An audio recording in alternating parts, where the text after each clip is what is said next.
much beauty and bounty in our lives. When the Mabon Queen arrives, we give thanks to her harvest song, preserving abundance all year long. So much beauty and bounty in our lives. When the Mabon Queen arrives, we give thanks to her harvest song, preserving abundance all year long.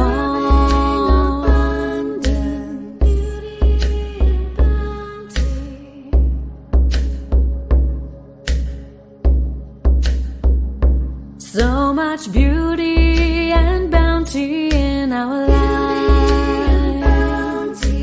When the Mabon Queen arrives, we give thanks to her harvest song, preserving abundance all year long. So much beauty and bounty in our lives.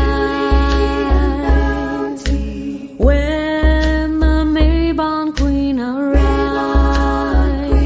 we give thanks to her harvest song, preserving abundance all year long.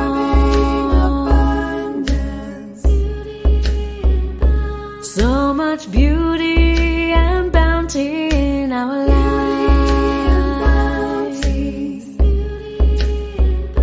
So much beauty and bounty in our lives.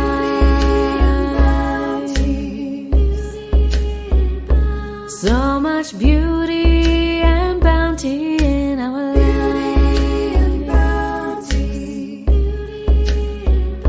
So much beauty and bounty in our lives.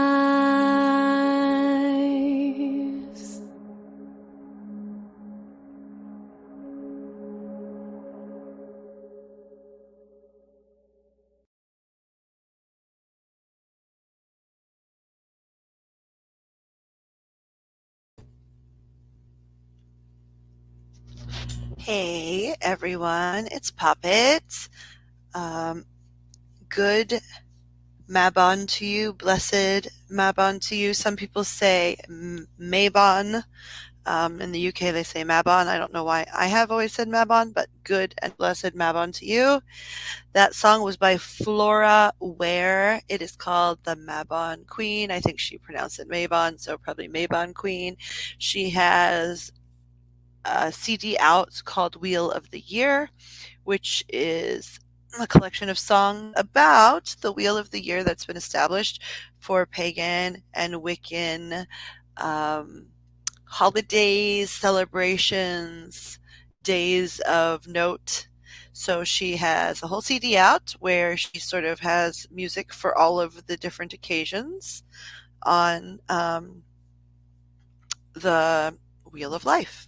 So Mabon is, again, a feast. So the Feast of Mabon is a pagan Wiccan festival. It's also celebrated through a lot of other spiritualities and religions, sometimes by the same name, sometimes by other names.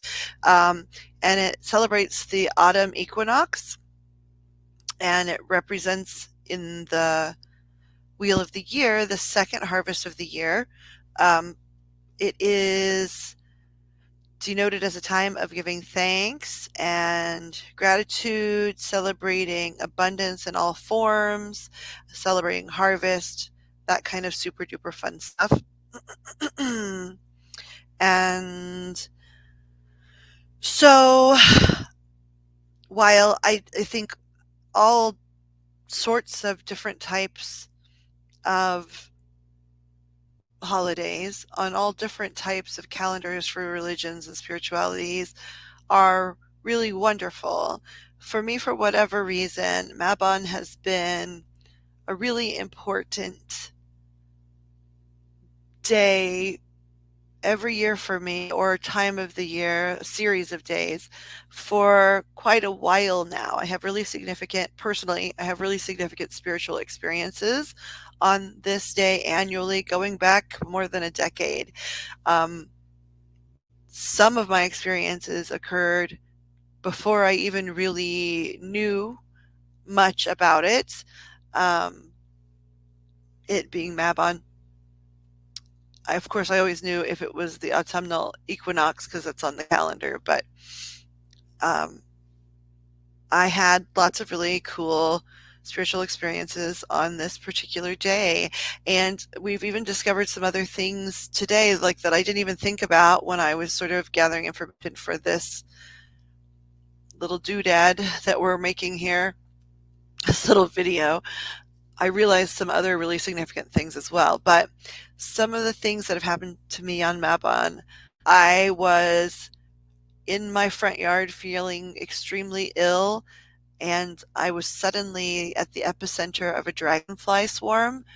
Up until that very moment, I didn't even know dragonfly swarms existed. And so I was standing there in my front yard, and thousands of dragonflies came and formed a swirling vortex around me. None of them bumped into me. None of them hit me or buzzed at me. They stayed, I don't know, sort of a foot away from my body at all times in their circle and in their spinning tornadic vortex thing that they were doing. And so it wasn't scary, but it was like, what is this? And then I looked around the rest of the neighborhood thinking, oh, there's going to be dragonflies everywhere. Nope, they were nowhere else but my own front yard, swirling around just me. Not trees, not my vehicle, nothing. So then when I looked it up at that time, I read a lot of Native American writings about the spiritual significance of dragonfly swarms, and then of course read about some of the sort of just scientific reasons why I think perhaps dragonfly swarms occur. Um, what's interesting is by that point in my life, dragonflies already held an interesting significance for me, and I already had a series of them tattooed on my body um, to symbolize something very specific. And all of a sudden this occurred, this thing I didn't even know could happen. That was on Mabon, not just around Mabon, of that particular year. Um, then also, a couple years after that, happened again on Mabon. Me standing alone, not in the same place either. And all of a sudden, I was at the epicenter of a dragonfly swarm. Now, they say sometimes over the water or in places where there's really high levels of oxygen, they tend to gather and do that, but it's extremely rare that they will come anywhere that's sort of industrial or cityfied to do that, and even more rare that they will come around any type of mammal to do that. And so the Native Americans always believed that it was, a great sign from God of love and peace and support, from the universe. And dragonflies have a lot of meanings across a lot of different cultures. Um, a lot of times they are like a symbol of yourself. They symbolize going past any of your personally self-created illusions that limit any kind of your growth, and they represent an ability to change and be flexible. That's actually part of the story of why I have them tattooed on my body in a sequence. They've also represented happiness, new beginnings, and change. They also come in meaning in bringing energy that's like hope and love.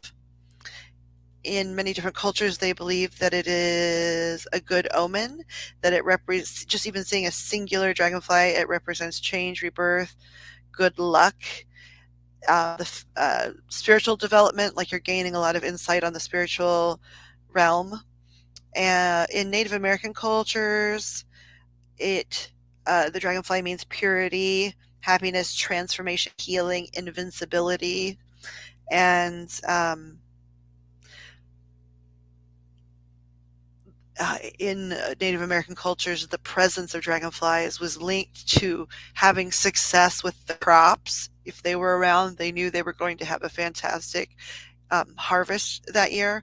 So I just thought it was interesting that it happened to me two different times, years apart in two different locations. And then, the symbolism for that really aligns with the concept of Mabon as well. Um, I've already said it's like a harvest festival. It also represents the point in the year when our days have an equal amount of light and dark in them. It symbolizes the beginning of the time to do shadow work with yourself, which means loving the parts of yourself that perhaps you don't view as being quite so socially acceptable as other parts of you, or the parts of you that might have stigma or hold shame, or the parts of you that maybe have done some things that you're not proud of, or that are either underdeveloped and you're really hoping to change. So your shadow self, right? It's everybody has a shadow self. Everyone has a shadow self that is equally important to their light body self, because without if you didn't see a shadow, you wouldn't know there's a light. We have shadows because we're a source of light, right? God's source lives within us, and so that light shines out. It also means, though, that shadows then are cast as the light shines out around us and from us. And they view shadow work as an incredibly essential part of learning to love your whole self, which is a really essential aspect of, the laws of attraction, learning to manifest more quickly, learning to process and work through negative situations and feelings much more in a much more healthy way, in a much more rapid way, so you can just move through those cycles and not dwell. Shadow work is extremely important. It's extremely difficult, and this is the time of year. This is the first day, right, where they say the shadow work is coming, prepare.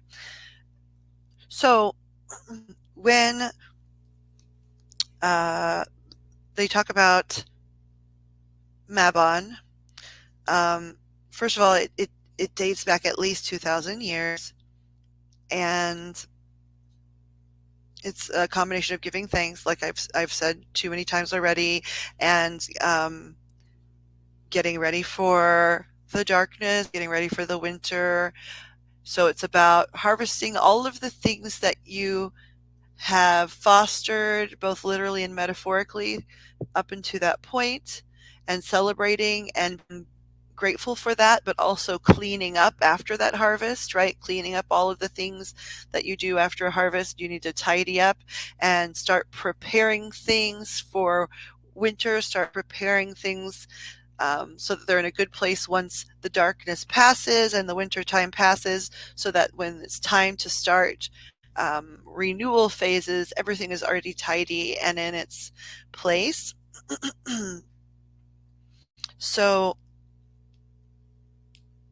there's a lot of ways to celebrate Mabon. Some of the lore behind it, they there's different perceptions, just like everything in the world, about how it got started.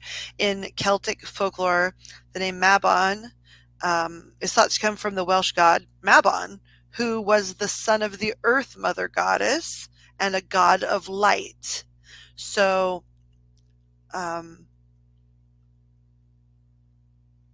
they also, in more recent years, use Mabon to celebrate the quote dark mother, which is a goddess archetype from all different cultures that talks about our shadow side. Again, I just talked at length about shadow sides, but just the parts of ourselves we don't like to acknowledge. So this particular dark mother, this goddess archetype, has several different names across different cultures. The crone, Persephone, Chamunda, Hecate, and Kali are just like a few. There's a whole bunch, actually. There's a huge long list. And there's just a lot of ways to celebrate. You don't have to be any of these particular faiths, spiritualities. You don't have to be participating in any other type of similar events in order to celebrate Mabon. Because it is just in sort of a little bit of it is in every culture in the world. And we sort of do it without saying that we're doing it. There's all these harvest festivals. There's all this autumnal stuff, right? Pumpkin spice lattes and sweater season and leaves and pumpkin carving and gourds and cornucopias. All that is related directly to this long time tradition and festival. Some of the ways that you can just really casually celebrate Mabon, the apple is big, right? The apple is big in Mabon. It represents, abundance and juiciness and ripeness and deliciousness. And so, they do a lot of different things with apples, depending on which group and which little subsect of culture is celebrating, right? But they're saying, if you are somebody that's not in one of those subsects, right? Just having cider, making apple pie, enjoying apple pie, lighting apple scented candles, having apple decorations. Those are all ways to bring this type of celebratory and energy, and then also the energy behind preparation for winter. You can also use this day and the days following, right? This is the day, but it takes place over the course of like a week or so, and so you can set some intentions. They really say it's a great time, like because it's about decreasing, right? Because we're going into darker seasons, winter season, the light decreases, the crops decrease, the length of day decreases, all that kind of stuff. So if you're looking to give up a bad habit, it's a good time to try and work on that. All the energies of the universe are behind you. Um, or they're saying, like, if you wanted to connect it to another aspect of this event, you could attach it to like the light, saying, since it's about decreasing light, like if you have a goal to get to bed earlier, if you have a goal to get more sleep, if you have a goal to meditate more, all of these quiet things, it's a good time to start that. Decluttering, which they sort of always advise anytime uh, anytime there's something that's like a change, anytime there is an equinox of any kind, they often advise decluttering and cleaning. um, and of course, for a lot of people in colder climates, they say, hey, it's great to, sort of get everything tidied up and cleaned up because you're going to spend so much more time inside around your things. So it's time to love on your space a little bit and get out any clutter that bothers you. Everybody has different levels that bother. If it doesn't bother you, don't worry about it, right? It's your house, it's your life. But if there's some clutter that feels like it's bugging you, whether that is literal clutter or emotional clutter or mental clutter, um, clearing that out. Also, if you have any projects that you've sort of like completed 80% of it and you've been putting off, crossing the finish line on certain things, the energy is behind you to do that kind of thing at this time of year. And they're saying, well, the research, that's who is they. I'm sorry. Sometimes I talk to the guides. That's not who I'm speaking on behalf of right now. Just research shows that uh, it's just, the goal is to feel calm, right? So if for you, you feel calm in clutter, then they encourage other things, doing other things to your living space, whether that is changing the smellscape or putting those ionic wand things that emit those negative ions and create peace, changing the lighting in your home. Like if you like um, calming lighting, switching up some of the light bulbs to be like blue light bulbs, green light bulbs, getting your candles out. So yeah, so smell, light, sound, right? Making sure that you have a peaceful environment sound wise. That could include listening to meditative things, having playlists that help you relax and feel less scattered. So could also be like guided meditations that are about focus and release and inner cleansing. I say a lot, and I'm sorry about that. And then just other soothing things like so we talked about smell and sound and light. Other things like taking some of these days, depending on where you live, to really open up all the windows and air out your whole house before the weather gets too cold to do that all around everywhere. Get some of that stagnant air out. And then for those of us that believe in the whole energy concept, get some of that stagnant energy out. Sage cleanse your home. I prefer Palo Santo. Palo Santo cleanse your home.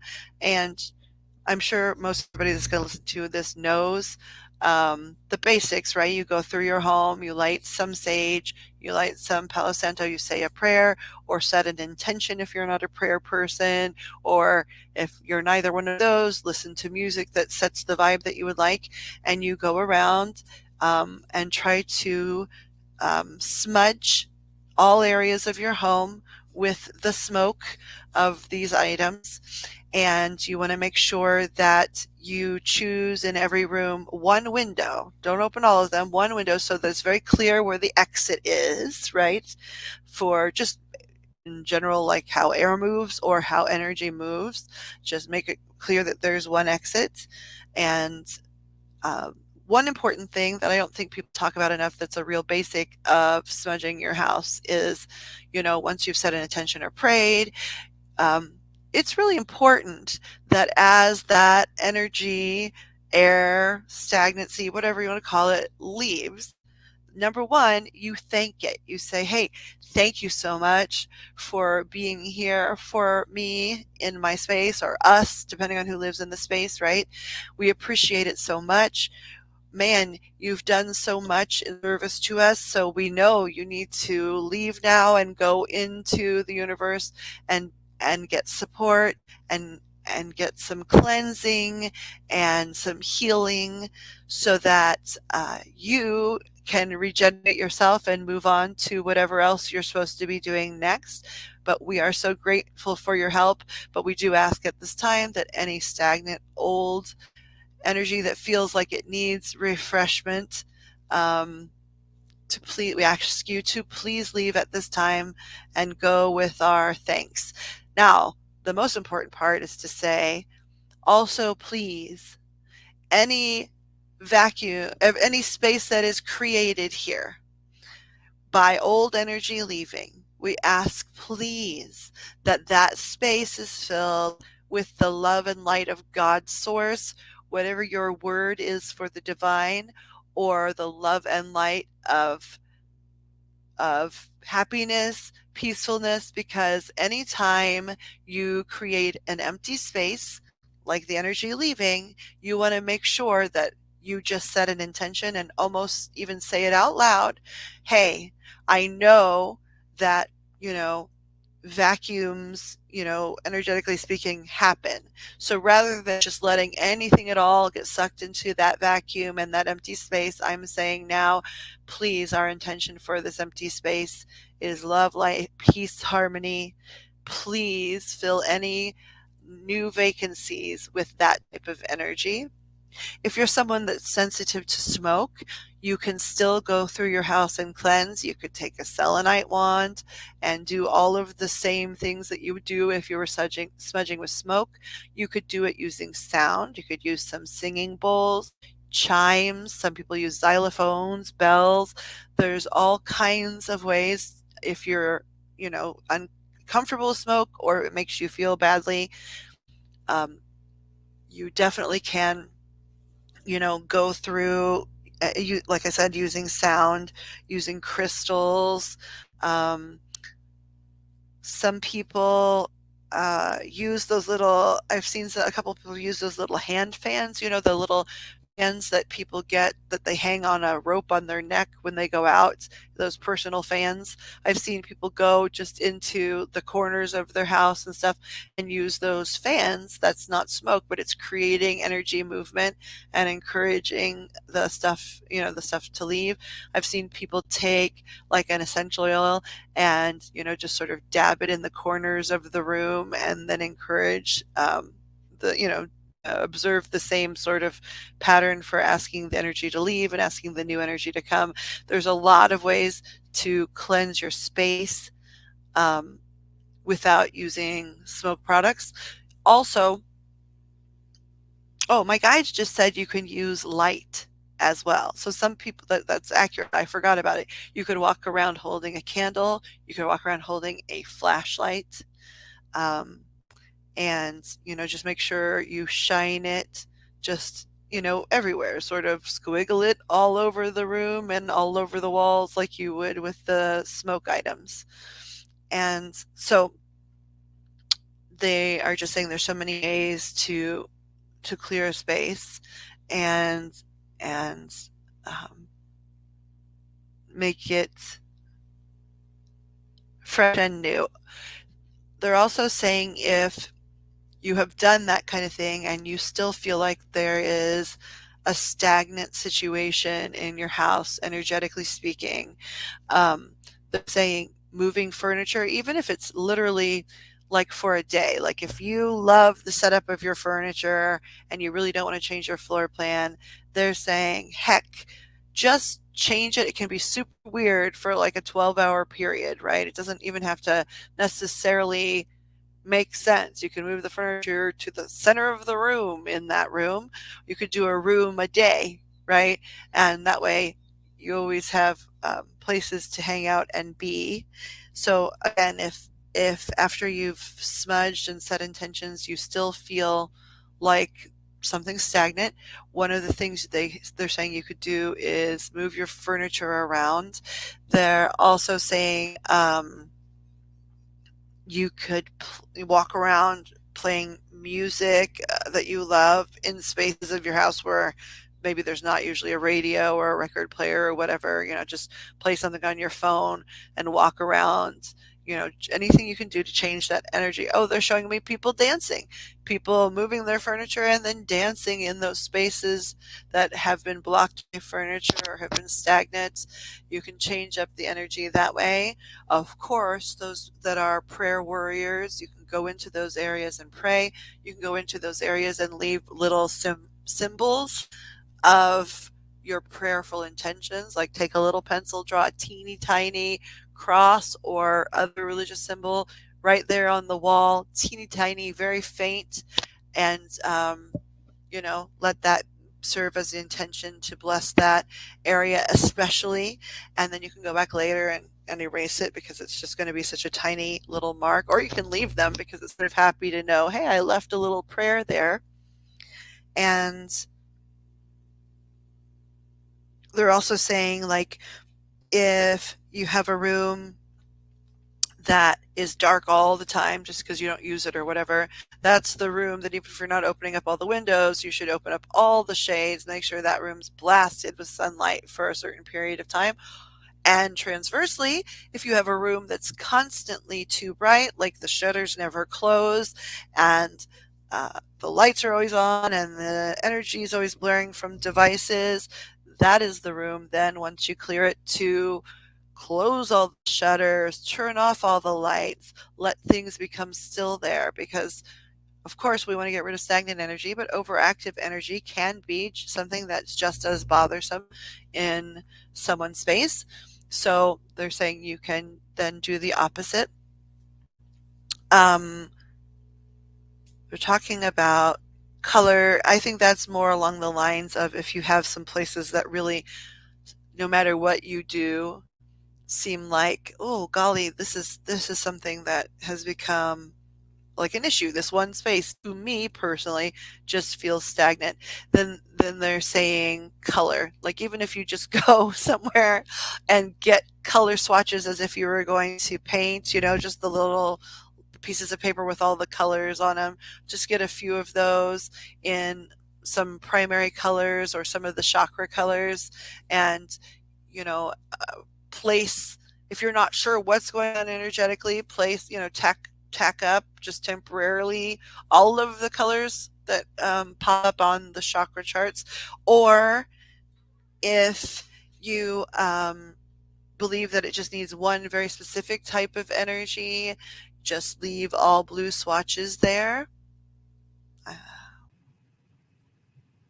Anyhow, I've done a lot of rambling, but the gist is clear out emotional and physical clutter, right? They also recommend, this is a great time if you haven't already started, to start a gratitude journal where you list everything that makes you happy, or if you would rather start a ritual to put in practicum for all of the autumn and winter, literally list 3 things a day that you are grateful for. Try to find something new every day that you're grateful for and write it down.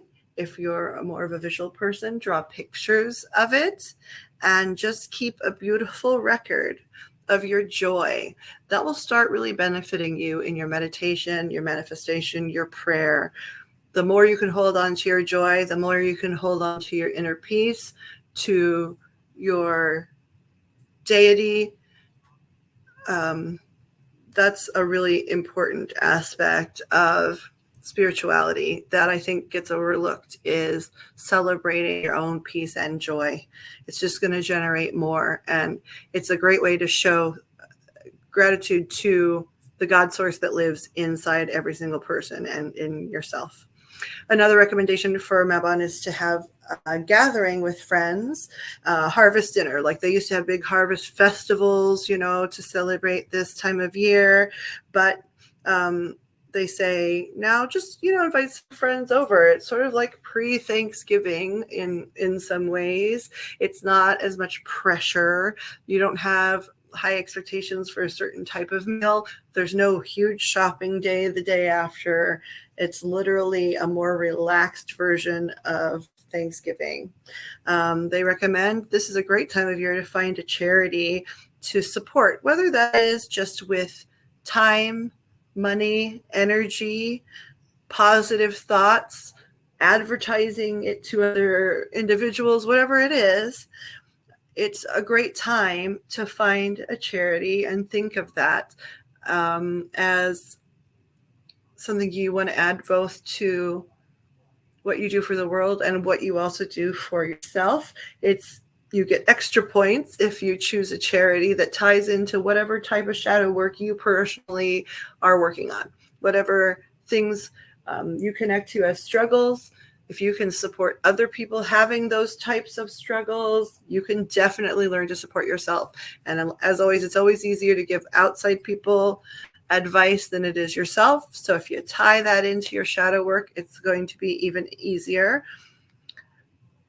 Again, I bring this up in a lot of different situations, but deciding on a ritual to do both for the celebration of Mabon and the days afterwards, but throughout the year, just something, again, like you do with the journal, but something a little bit more magical or prayerful that allows you to connect directly to the divine. Some people use candles. Some people interact with herbs and plants, right? Some people interact with crystals. Some people do a combination of like sort of journaling and candles where they journal but then burn whatever they've written, and then use the ash in something like planting a new plant or growing a new herb, etc.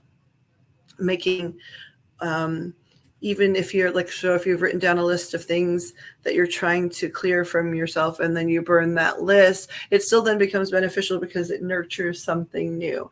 And it's a way to connect to accepting your shadow self even further. Of course, like with any type of celebration that falls on in this type of calendar under these types of spiritualities, they often recommend creating an altar. Now, people hear altar, they immediately think like witchcraft or false worship or whatever. No, this could be something you could set up on your windowsill, your desk, anywhere you like have space. It's a place where you go to meditate, where you do religious or spiritual rituals, and or just a place where you can go to reflect and touch base with yourself. There are so many Christian-based faith that do exactly these things. They just don't necessarily always use the word altar in the home. They still have a statue of the Virgin Mary with candles that they light, a prayer box, or pictures of saints, whatever it is. That is the same thing. Where people are talking about the same thing when they refer to an altar. The place of in your house where you go to center yourself and worship your concept of the divine.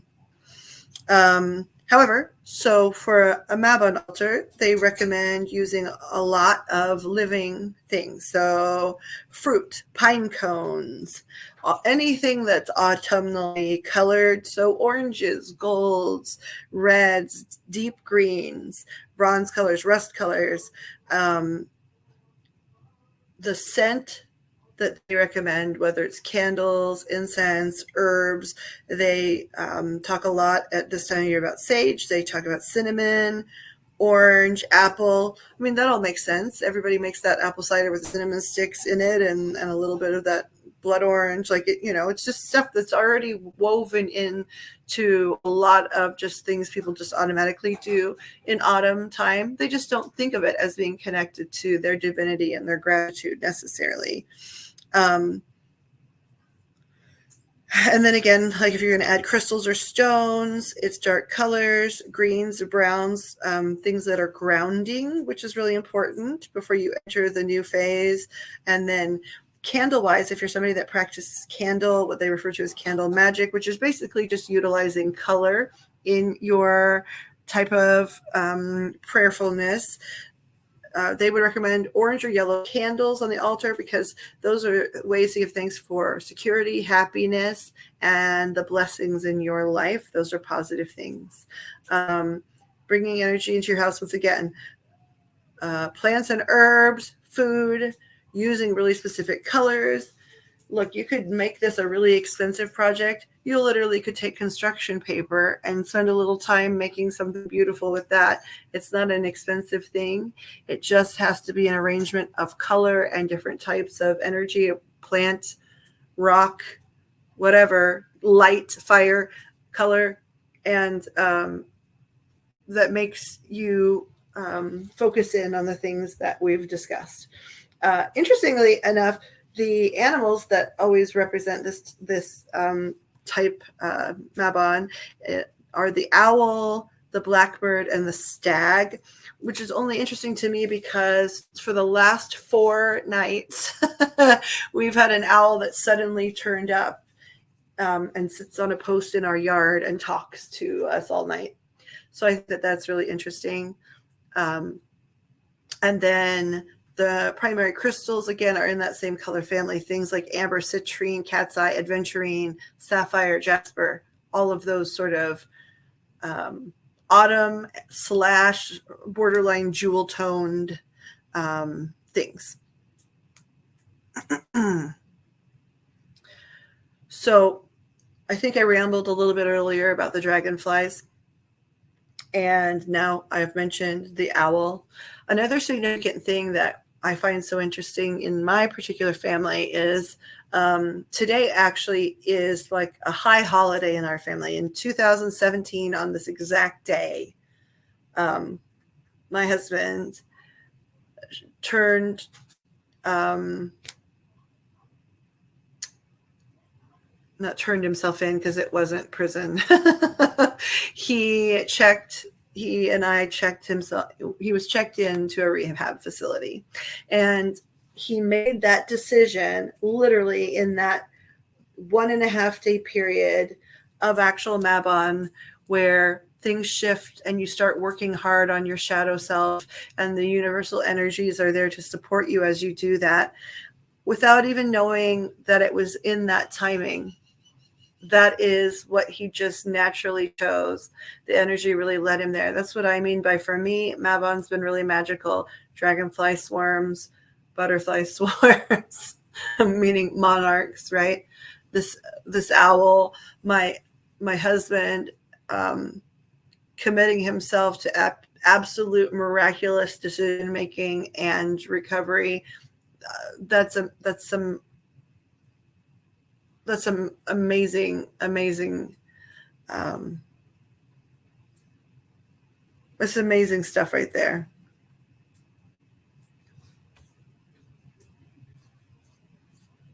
The other significant thing that happens for me almost every year on Mabon is if I go into any type of group meditation, usually led by someone else, whether that's in person in a group setting or whether it's something digitally online where some people are together in person, but they're also streaming to 1,000 other people, and there's a discussion about some of our goals in our shadow work and things like that.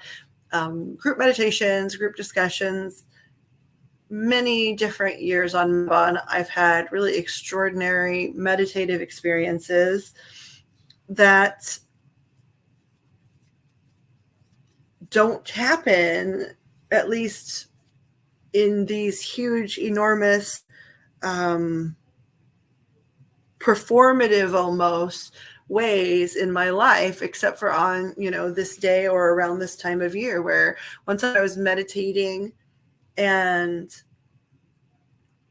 all of a sudden I felt all of these sensations, both painful and fascinating, of sprouting wings during this group meditation.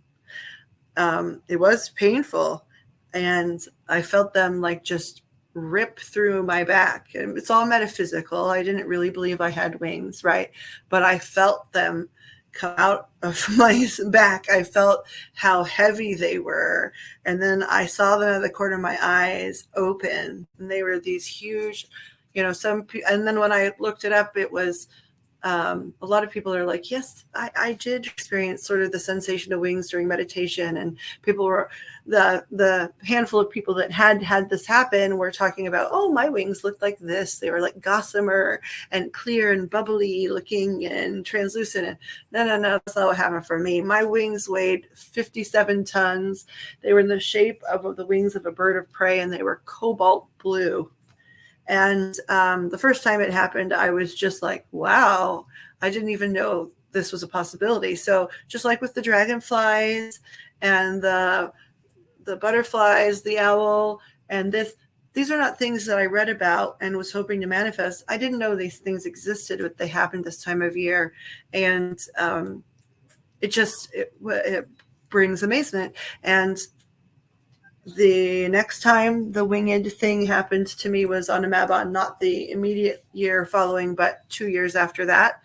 And, I did a lot of research to try and figure out like why they were cobalt blue. And in my case, Archangel Michael, at least according to a lot of records, Archangel Michael and his core of angels, they all have these cobalt blue wings, whereas other archangels have different colored wings, or if they don't actually display huge wings, they display like huge colorful auras or something like that. So these experiences for me, for whatever reason, are linked to Archangel Michael. Now, he is a protector. He is a warrior for God source.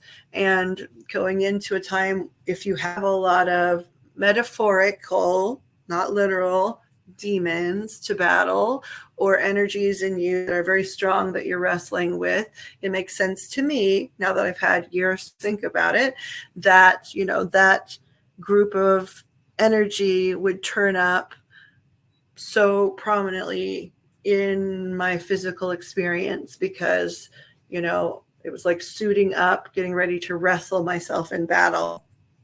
I'm rambling about all this stuff to say this is an amazing time of year to get a lot of hard self work done in really amazingly quick timing. Now, I don't mean overnight, right? But some self work can take years and years and years, and this stuff still takes a long time. However, I can just really like how some people testify to other things, right? I can testify that the energy in this type of year is just waiting to support you as you work through some stuff. They're always there, right? The guides, the archangels, the angels, the ascended masters, God, the saints, the gods and other deities, depending on what your spirituality is. They're all there all the time, just waiting to help. But there is something about this particular time of year.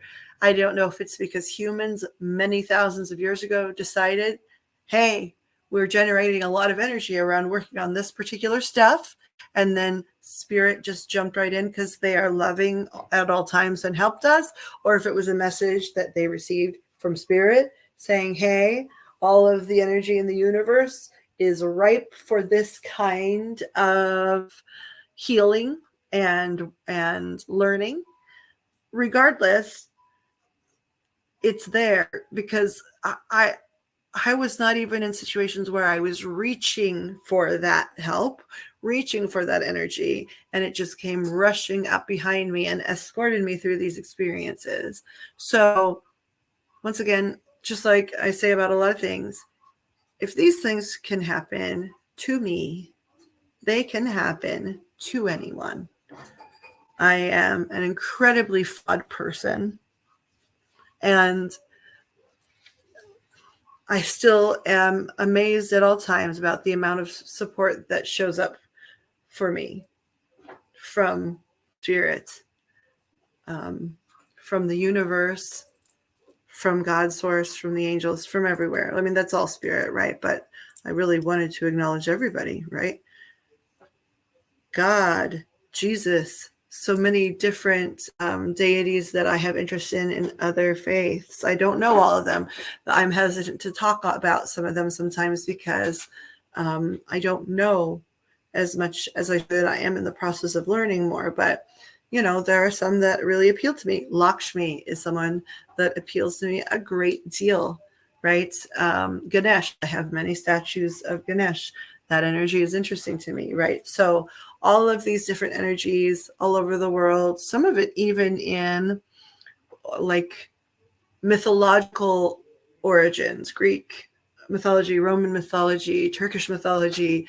They call it mythology, but these stories came from a time when humans were trying to explain and understand their experience of engaging with the divine. And they wrote these stories about that stuff. And so, it's there's so many different ways to connect.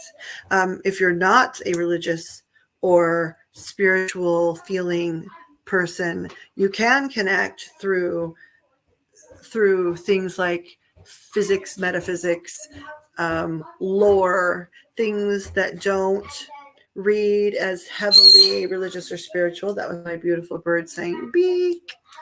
And so there are just so many ways to connect to that powerful energy that flows through all humankind, no matter what you want to call it. And I don't know, it's beautiful. So I rambled a little longer than I intended to on Mabon itself. And we might even talk about it a little more a little later during the live stream if people want to, meaning, we might do just a little bit of ritual with certain colored candles and stones before we start just offering live readings. Tonight is Saturday, so the readings that we offer are just general. And as always, that information will be in the info box. However, I will say this. If people have a question that is related to Mabon tonight, is related to the energies of celebrating abundance and being grateful, it's related to looking into starting and working on your own, or supporting someone else that you see really going through a time where they really are trying to wrestle with that, and or seeing somebody that you feel needs to be led in the direction of counting their blessings and looking at the abundance around them, whatever. If it's on the subject, if it has to do with the themes we've discussed here about Mabon, we will be, me really, but there's a lot of people involved here. There's helpers that are in physical, there's helpers that are in non-physical, they're angelic energies, right? So my pantheon, and I, both physical and non-physical, will offer only those readings, Mabon related question readings tonight, for $3.33 a piece. That's an angel number that I enjoy. It has a lot to do with the angel numbers, right? So they have to do with angelical support in many different capacities. However, angel number 333 is sort of louder in the sense of saying, your angels are here. They're right here. What you've been working on is very prominent. This is the right time to jump, etc. So $3.33 for a Mabon themed questions that can be done using cards, tarot, or just mediumship. Angel number 333 is, I just looked it up in one of my books, is a powerful symbol of divine presence, protection, and love, bringing support and positivity. It encourages you to set your plans into action. Let your personal strength be the guide, to trust yourself and put thought into your choices. So that is why I'm choosing that particular number, $3.33, about these manifestation, shadow work, Mabon related questions, or advice that you're seeking from spirit, tips on what to work on first, whatever. And then any other readings you can read in the info box for the cost of that. I thank you so much for listening to me ramble about Mabon and why it is special to me, and just some really basic information about it on the whole. There are so many people out there that could give you a much more specific education on this. And actually, probably if I chilled out and stopped talking in circles, I could at least give you maybe a medium, like I could give you a medium education. I'm not at top tier there, right? But I'm not teaching Mabon 101 anymore either. However, I just want to say there's so many resources where you can look up more information about this, further details. So if you have questions, please feel free to ask me in the comment section. But also, especially right now, there's so much information from people that are pagan and really do this upright every year, people that are exclusively Wiccan, the wheel of the year type folks, right? That is their religious spiritual calendar that they follow. And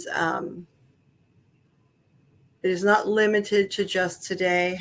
This is the very first day, right? This is the very first day of autumn. Happy autumn to everyone. I'm going to come back with another video talking about the story of Hades and Persephone, because it is a story that people gather around and listen to on Mabon, much like people listen to The Night Before Christmas or watch It's a Wonderful Life for that particular holiday. People love counting and recounting and telling and retelling and examining the love story of Hades and Persephone. So there will be another video coming up very shortly tonight about that.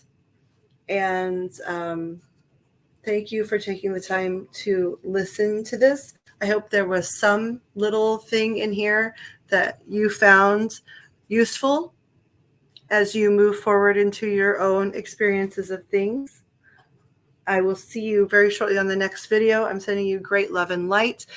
Please like this video if you like it. Dislike it if you dislike it. Leave a comment.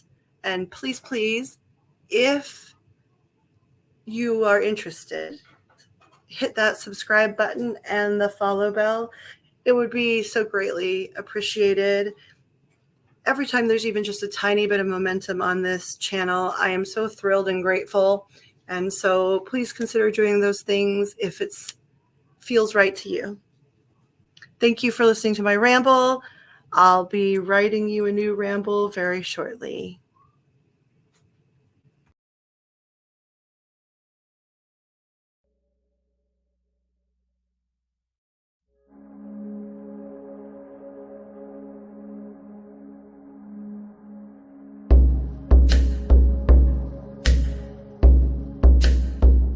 So much beauty and bounty in our lives. When the Mabon Queen arrives, we give thanks to her harvest song, preserving abundance all year long. So much beauty and bounty in our lives. When the Mabon Queen arrives, we give thanks to her harvest song, preserving abundance all year long.